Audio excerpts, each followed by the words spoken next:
Hey y'all, today I have a small Dollar Tree haul I want to show you. We're going to start with these scarecrow picks.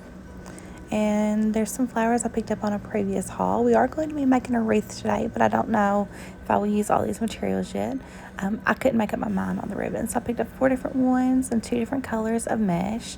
I do want my wreath to be mostly green, but I want to peek in a little bit of that candy corn colored mesh. Chanel stems to tie the mesh to my wreath form. And the pumpkin picks were just too cute. I love pumpkins and scarecrows. Even the wreath form is from the Dollar Tree.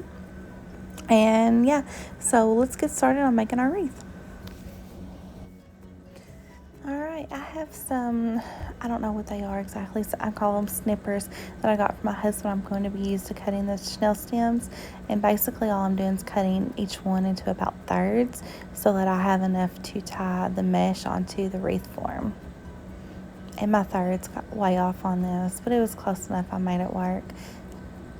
I have made wreaths before where I just cut them in half. For this particular one, I found that cutting them in thirds did work quite well for me.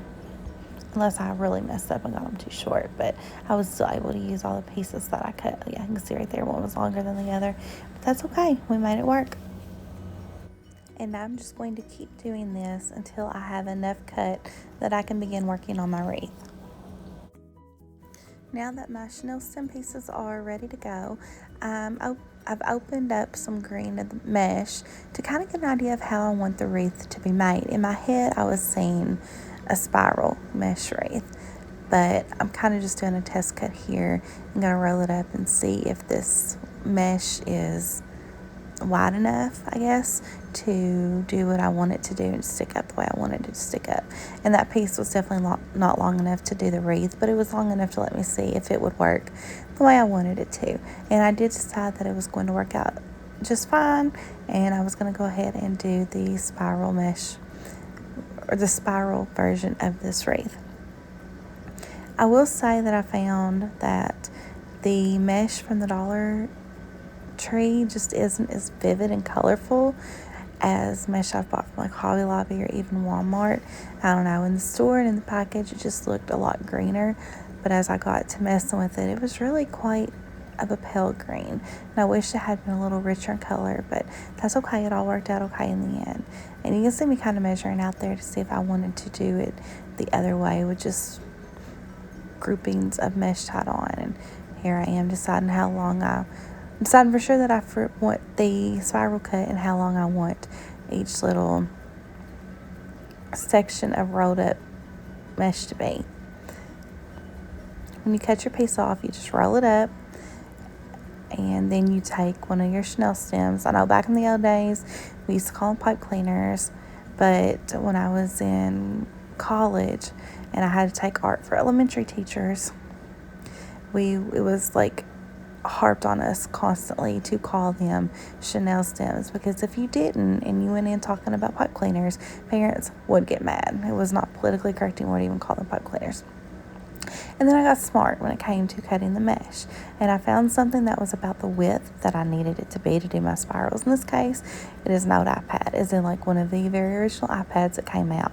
It's just about the right width. It doesn't work anymore, so I didn't worry about hurting it. And it was sturdy enough that I could wrap the mesh around it and cut without damaging the iPad as well.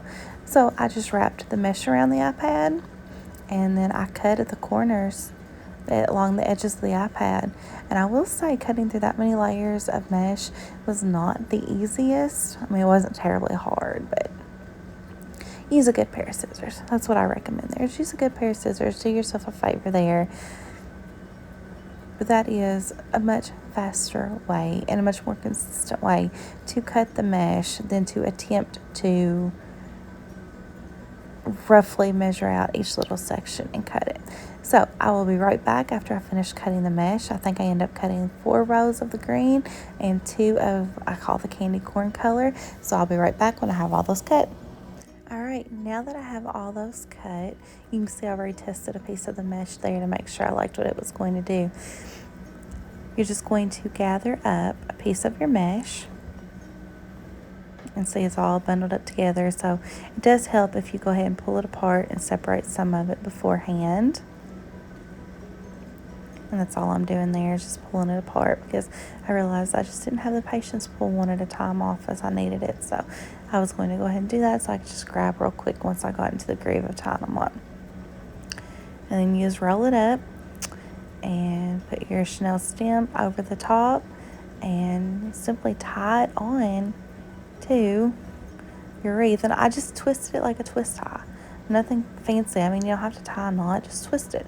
This also makes it easy to take off if you mess up. If you want to go back and change the wreath later on, just twist those Chanel stems around. Some people will overlap multiple layers of the spirals when they are doing a mesh wreath. I chose not to do that for this particular one. And I did start on the outer ring of the wreath, and actually here I had the wreath form flipped over the wrong way, and in a minute I do turn it around and I just slide my mesh around the other way so that it was going right. Trying to record this with 2 kids in the house making noise, and one of them is a 2-year-old who needs my attention. Yeah, if the wreath being flipped upside down is the worst thing I did to get this started, that's a pretty good start for me. It really is. So, and you can see I'm not doing anything here but just rolling those spirals up, and I'm rolling them up loose, not real tight, leaving them loose.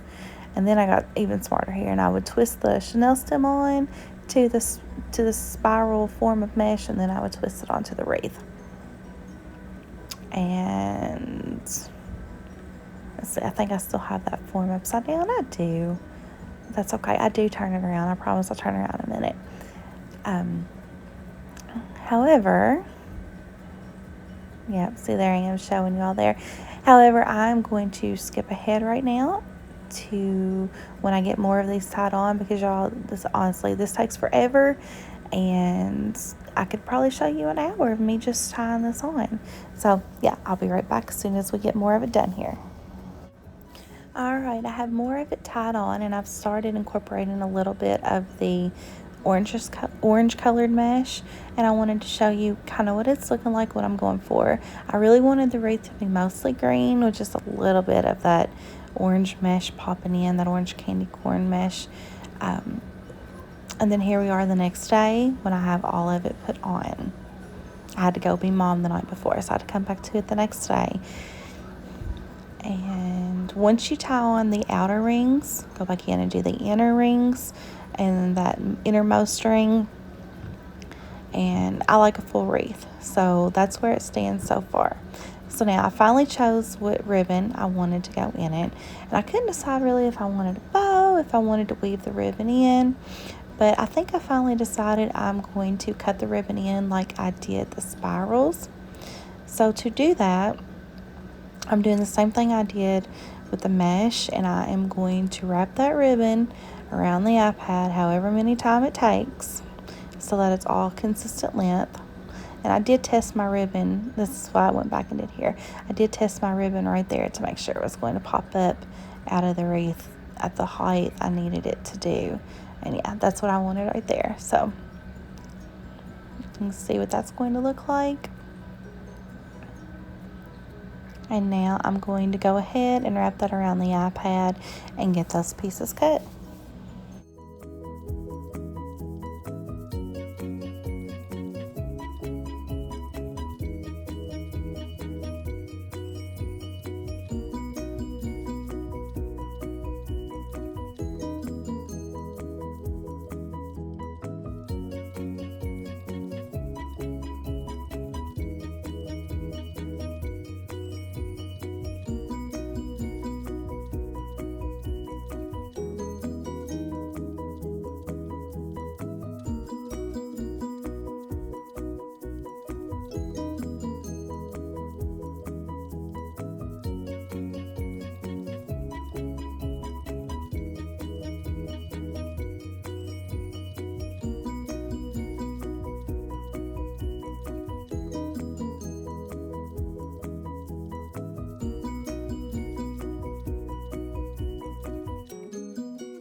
Now that those pieces are cut, I'm going to make pretty ends on my ribbon. I'm folding it in half, and then I'm folding it in half long ways again, and I'm cutting from the middle up to the outer edge, and that's going to make me some prettier ends there on the ribbon. See, there we go again, folded it in half and half again, and just cut those ends. The middle is your shallowest point, and how deep you want it those cut is really a personal preference. I didn't cut mine too deep, even though I like a deep cut on the ribbon. I did not cut mine too deep for the simple fact my ribbon was already about the same height as the mesh, and I didn't want to cut in too much because I wanted to make sure that ribbon could be seen. Now that I have all the ribbon ends cut, I'm going to do them the same way I did the mesh. And I'm just going to take one of my Chanel stems there. I'm going to twist it around the middle of the ribbon. Nothing fancy at all. If you can twist a bread tie, you can do this. There you go. And then you're going to find wherever in your wreath you want it.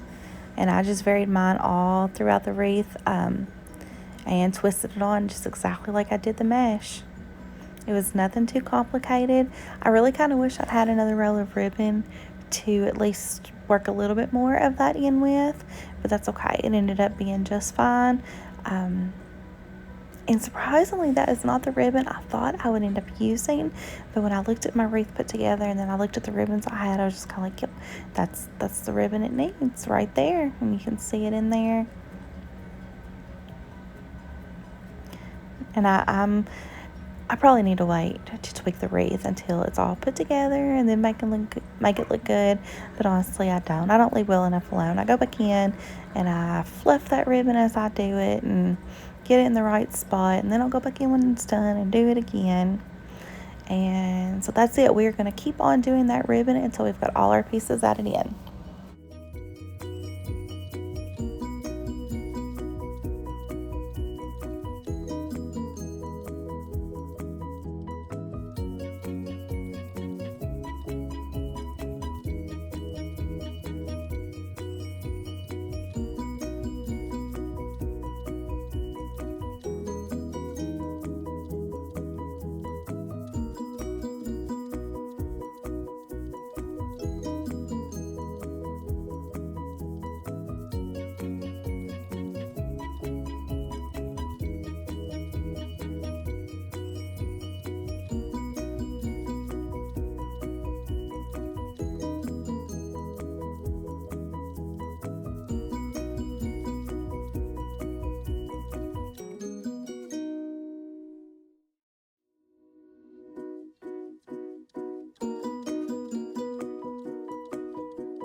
All right, and this is what it looks like now that all the spiral mesh is on, and I've got all the ribbon tied in as well.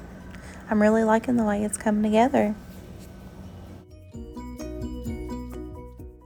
Now comes one of the hardest parts, and that's really deciding which of these items I want to use in the wreath. I'm just kind of playing with it, tucking it in to see what looks good. I knew the pumpkins had to go in. That was a given. But when I tucked the scarecrow in, and you'll see it here in just a second, I really decided it was too big for what I wanted. So I took him out and ended up just poking in a bunch more pumpkins because they do have the long wooden picks on them. They were hard to just get in the right place, given that I had it laying on my kitchen table and I was trying to hold the phone too so you could get a decent view.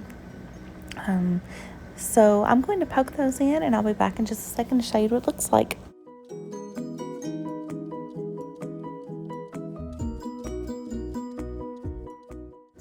Alright, so so now that you've seen my messy house, here's the back of this wreath. And yes, it does look messy too.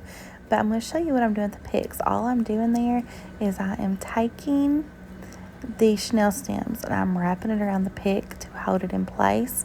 And then I'm going to come back and cut off all the excess length of the pick. And I just did that with my pliers. Alright, I was struggling to hold the camera where you could see and cut these picks and use the pliers. They did work when you got them in there, when you got the pick in there really good. I just couldn't do it one-handed. So I'm going to trim those off real quick. A good pair of scissors would work just as well. Alright, and there you have it. There is the finished wreath. I'll take you in for a close-up here. I like the way it come out. Is it my favorite wreath I've ever made? No. And I'm really not too big of a fan of the Dollar Tree mesh, to be honest. But it wasn't too bad at all. And it's already on my front door. Thanks for watching. Bye.